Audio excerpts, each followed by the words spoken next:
राष्ट्रीय लोक जनशक्ति पार्टी के राष्ट्रीय अध्यक्ष और पूर्व केंद्रीय मंत्री पशुपति कुमार पारस का 72वां जन्मदिन बड़े ही धूमधाम से राष्ट्रीय लोक जनशक्ति पार्टी के केंद्रीय कार्यालय पर मनाया गया। इस दौरान पूर्व सांसद प्रिंस राज, पार्टी के दिल्ली प्रदेश अध्यक्ष आनंद कुमार, राष्ट्रीय सचिव जियालाल, राष्ट्रीय सचिव देवी सचदेव व पार्टी और दलित सेना के तमाम पदाधिकारी मौजूद रहे। जहां पूर्व केंद्रीय मंत्री पशुपति कुमार पारस ने केक काटकर जन्मदिन मनाया।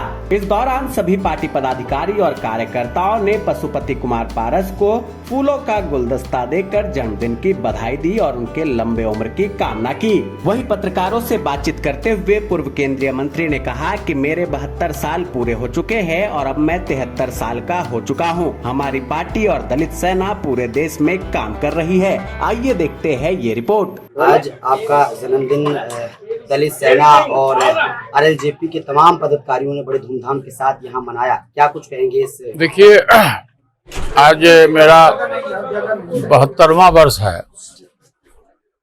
आज 72 वर्ष पूरा होने को है। कल से 72 वर्ष शुरू होगा और पूरे देश में हमारी पार्टी का संगठन है। दलित सेना हो या मेन पार्टी हो, आरएलजेपी हो, पूरे देश में संगठन है।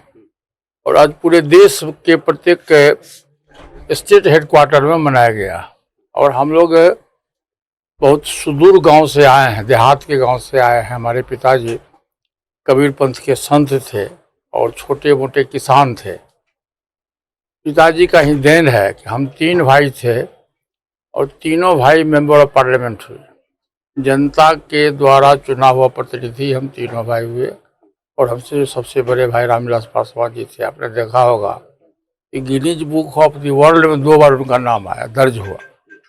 और तीनों भाई मेंबर ऑफ पार्लियामेंट हुए। 3 भाई में से 2 भाई हम लोग भारत सरकार के कैबिनेट मिनिस्टर हुए थे। ये जो भी देन है, ये हमारे पिताजी और माताजी का देन है। वो कबीर पंथ थे। और स्कूली शिक्षा के अलावा परिवार में जो शिक्षा दी जाती है वो दिए उन्होंने।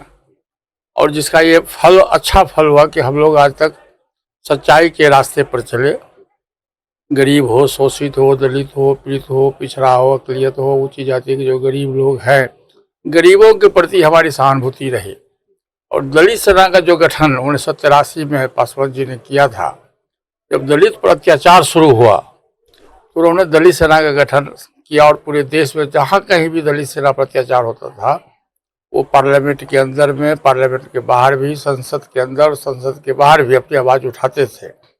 और अंतिम समय में जाते जाते उन्होंने मुझको राष्ट्रीय अध्यक्ष का पद, दलित सेना का राष्ट्रीय अध्यक्ष का पद दिया। और मैं भी पासवान जी के सपनों को साकार करने के लिए मैं भी पूरे देश में घूम के, जहाँ कहीं भी आज के तारीख में भी दलित पर अत्याचार होता है, मैं जाता हूँ, उनकी सुधि लेता हूँ, उनके सुख में दुख में मैं साथ रहता हूँ।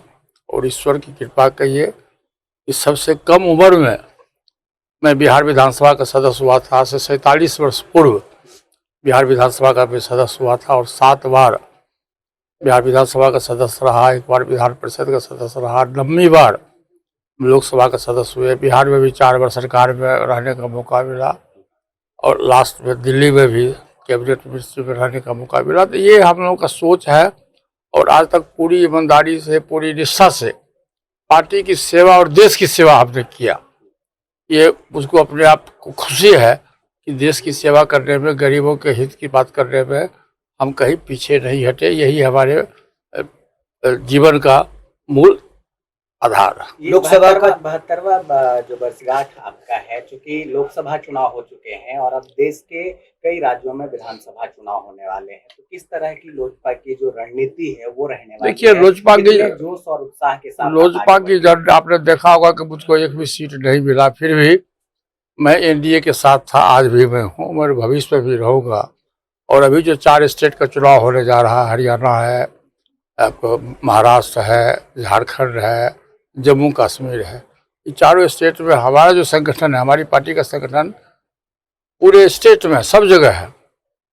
हमारे जो पार्टी का संगठन है, हमारे खास करके दलित सेना के जो लोग हैं, एनडीए गठबंधन के जो भी उम्मीदवार जहां भी होगा, पूरी ईमानदारी और निष्ठा से हम उस उम्मीदवार को जिताने में हमारी पार्टी सहयोग करेगी। क्या पार्टी अपने बलबूते पे भी चुनाव लड़ेगी? वो तो समय की बात है, जब सीट मिलेगा तब लड़ेगा। वो तो परिस्थिति पर निर्भर करता है, उसमें क्या परिस्थिति होगा नहीं होगा उस पर निर्भर करता है। आज चिराग जी की कोई शुभकामना आपको आई आपके जन्मदिन पर? नहीं, पापा का जन्मदिन है, उन्हें बधाई देते हैं और लंबी आयु की हम कामना करते हैं। खुशी का दिन है, आज सभी को अपने पूरे रालोसपा के परिवार के सदस्य यहाँ आए हैं, सभी को उनका बर्थडे मना रहे हैं। खुशी की दिन है आज हमारे माननीय श्री पशुपति कुमार पारस जी का 72वां जन्मदिन था और ये बड़े सौभाग्य की बात है कि हम लोगों को ऐसा मौका मिला और ये जन्मदिन हम पूरे देश में बनाया जा रहा है अपने पारस जी का जन्मदिन। और इस शुभ अवसर पर हम लोगों ने दिल्ली प्रदेश के सभी लोग इकट्ठे हुए और आपने देखा कई जगह के प्रांत के कई लोग भी आए हुए हैं। इसमें हम मंत्री जी की जो है सबको दीर्घ कामना की शुभकामनाएं देते हैं कि मंत्री जी हमारे स्वस्थ रहें और निरोग शरीर रहे और ऐसे हम लोग हर बार उनका जन्मदिन मनाते रहें और परमात्मा से दुआ करते हैं कि हमारे मंत्री जी सदा खुश रहें और स्वस्थ रहें। मंत्री जी का जन्मदिन 72वां जन्मदिन है। हर साल की भांति हम लोगों ने बड़े जोर शोर के साथ मनाया है। जैसा कि आप सभी लोगों को मालूम है, हमारे एनसीआर से और बाहर से भी लोग यहाँ पर उपस्थित हुए और जन्मदिन की मुबारकबाद दी। हम चाहते हैं कि हमारे राष्ट्रीय अध्यक्ष पशुपति कुमार जी ऐसे ही हमेशा तरोताज़ा रहें और आगे बढ़ते रहें ताकि हम उनके साथ काम करने का हमें मौका मिलता रहे। हम दिल्ली प्रदेश के जितने साथी थे हर साहब को बड़ी खुशी से हार्दिक बधाइयाँ देते हैं और भगवान से यही प्रार्थना करते हैं कि वो तंदुरुस्त रहें और अपना हाथ हमारे ऊपर बनाए रखें। Thank you. आज पूर्व मंत्री और राष्ट्रीय लोक जनशक्ति पार्टी के राष्ट्रीय अध्यक्ष पशुपति कुमार पारस जी का बड़े ही धूमधाम के साथ यहाँ कार्यालय में जन्मदिन मनाया है। क्या कुछ कहेंगे इस जन्मदिन को लेकर, किस तरीके की व्यवस्थाएं रही? देखिए, हमारी पार्टी राष्ट्रीय लोक जनशक्ति पार्टी दिल्ली में जनशक्ति मजदूर सभा और किसान मोर्चा एवं तकनीकी मोर्चा के तत्वाधान में आज का ये कार्यक्रम का आयोजन था और हमारे नेता जन जन के नेता माननीय पशुपति कुमार पारस जी का आज 72वां जन्मदिवस था। इनके जन्म दिवस को हम लोगों ने संकल्प दिवस के रूप में भी मनाने का कार्य किया है। संकल्प दिवस इसलिए मनाने का कार्य किया है कि जो राजनीतिक पार्टियां हमारी पार्टी और हमारे नेता के नीतियों को, उनके लोकप्रियता को हल्के में ले रहा है, उसको हम लोग धारदार और मजबूत संगठन के रूप में स्थापित करके दिखाएंगे। और मानव जोर लगाता है तो पत्थर भी पानी बन जाता है। हम लोगों ने आज, मेरा दायित्व था दिल्ली में उनके जन्मदिन को मनाने का, बाकी अलग अलग संगठन के द्वारा, पूरी पार्टी के द्वारा पूरे देश के हर राज्य में, हर जिले में आज इनका जन्म दिवस को धूमधाम से मनाने का कार्य किया गया है।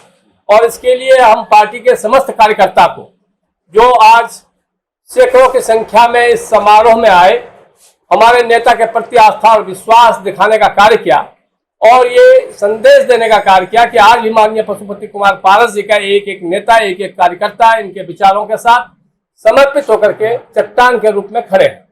ठीक है सर। और हम लोगों को आज यही संकल्प लेना था और संकल्प के साथ मैं स्वयं अपने पार्टी के जन जन के नेता माननीय रामविलास पासवान जी की कर्मभूमि खगड़िया लोकसभा क्षेत्र के अंतर्गत अलौली विधानसभा, जो उनका सबसे पहला कर्मभूमि था और हमारे वर्तमान राष्ट्रीय अध्यक्ष का भी कर्मभूमि अलौली है। बिहार के हर जिला, हर पंचायत में मेरा पदयात्रा होगा और पार्टी के संगठन, पार्टी के विचार को, अपने नेता के विचारधारा को लोगों के बीच में रखेंगे और पदयात्रा करके लोगों में संगठन के हित में जो हमारे नेता ने कार्य किया है उन सभी को रखते हुए संगठन को मजबूत करने का काम।